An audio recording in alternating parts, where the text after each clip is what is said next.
Sur la plage abandonnée, coquillages et crustacés. La Madrague, chantée par Brigitte Bardot, indémodable bande-son de la fin des vacances. Alors depuis la Toussaint, la basse saison a commencé pour tout le littoral breton. Saint-Lunaire n'échappe pas à la règle. 10 000 résidents l'été, 4 fois moins l'hiver. Alors une station balnéaire est-elle condamnée à se transformer en commune fantôme une bonne partie de l'année? C'est ce que nous avons voulu savoir. En ce début novembre, rendez-vous pris à la librairie Curieuse. Ce jour-là, un gros stock de livres vient d'arriver, car ce commerce a fait le pari de rester ouvert toute l'année. Ici, le départ des touristes n'effraie pas, bien au contraire. Je viens moins quand il y a trop de touristes. Parce que d'abord, on ne peut pas trop bien se garer. Et puis, j'aime mieux être un peu plus tranquille pour regarder les livres. Bonjour Timothée. Je suis surpris, beaucoup de monde là ce matin là, à passer là. Et c'est ça la très bonne surprise depuis notre installation ici, c'est qu'on n'a jamais de petites journées. Il y a toujours un peu de passage, on ne s'ennuie jamais. Vous, l'idée aussi, c'est de toute l'année pouvoir contenter les besoins de littérature. Tout à fait. Quand on fait des ateliers, on a très vite des inscrits.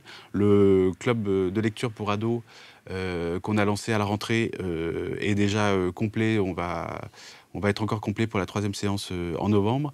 Enfin, voilà, on sent vraiment un appétit pour ça.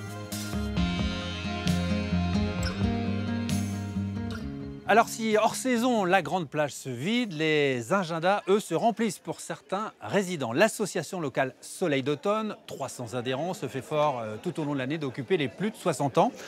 Aujourd'hui, dans la salle municipale, c'est l'heure des ripailles et apparemment ce midi, on va se régaler. Bon Daniel, je regarde le programme là, de l'association, rien que pour la semaine. Oui. C'est assez impressionnant là, tout ce que vous proposez là. On fait la gym, on fait du Scrabble duplicate, on a de la pétanque loisir le mardi. Bon, alors c'est ce que j'appelle pétanque camping. Hein. On est là pour se faire plaisir. Et il y a des gens qui ils sont tout seuls. Et puis on garde quand même le lien, on a le téléphone. Hein. Maintenant, on a Internet, on échange énormément par mail. Mais il y a de la vie ici toute l'année à Saint-Lunaire en fait.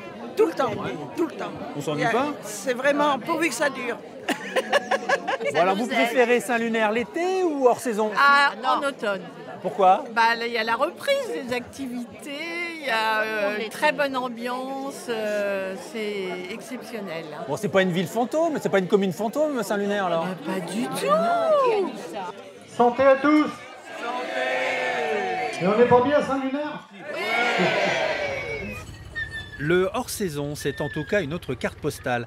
Les artisans prennent possession des maisons. Les touristes, eux, peuvent découvrir un autre rythme. C'est un autre visage de la Bretagne que l'on souhaite montrer aussi hors saison ici? Oui, bien sûr, plus authentique. Plus authentique. Et puis la convivialité aussi prend sa place. On va dans les cafés, sur les marchés. On profite aussi des saveurs locales. La gastronomie, les restaurants et les producteurs locaux restent ouverts aussi à l'année. Bon, moins de résidents, moins de touristes aussi, hors saison. Est-ce que le calme, c'est aussi un argument pour faire venir des gens ici? Bien sûr, il y a des gens qui ont besoin de déconnexion. Il y a des périodes où il faut savoir couper un petit peu. Et je pense qu'ici, c'est l'endroit parfait pour déconnecter. Nous savions que la mer...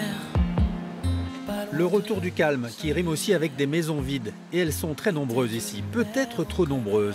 Benjamin Keltz, l'auteur du livre Bretagne secondaire, une année au pays des volets fermés, nous alerte. C'est une ville qui est sympa, là où on aurait quasiment tous envie d'habiter, parce que juste derrière, il y a la mer, mais c'est inaccessible, le prix de l'immobilier est trop cher. Et donc la problématique, c'est que ça repousse les jeunes, les plus modestes, hors de ces communes, de ces stations balnéaires. Alors une population vieillissante, mais qui veut encore... dynamiser un peu sa commune. On l'a vu là avec les personnes qu'on a rencontrées. Oui, bien sûr. En fait, la plupart des nouveaux habitants sur les côtes en général, sur les littoraux bretons mais français, ce sont des retraités. Parce qu'ils arrivent avec leur capital social, financier, et ce sont eux qui peuvent acheter. Ou alors ce sont des retraités secondaires qui viennent vivre leur retraite ici. Donc ce sont des gens qui ont envie de passer une bonne retraite. Le problème, c'est que pour ces gens, pour qu'ils passent une bonne retraite, ils vont avoir besoin des infirmiers, de l'aide ménager, des petites mains qui font tourner toute l'économie et toute la vie d'une commune. Sauf que ces gens-là, ils ne peuvent plus habiter sur ces territoires-là. Donc ils doivent venir de 20-30 km dans les terres. Vivre intensément l'été ou vivre durablement toute l'année. Choix inévitable à l'avenir pour toutes les stations balnéaires bretonnes. Fiscalité, logements sociaux, gestion du foncier, les futurs maires auront des cartes en main pour arbitrer.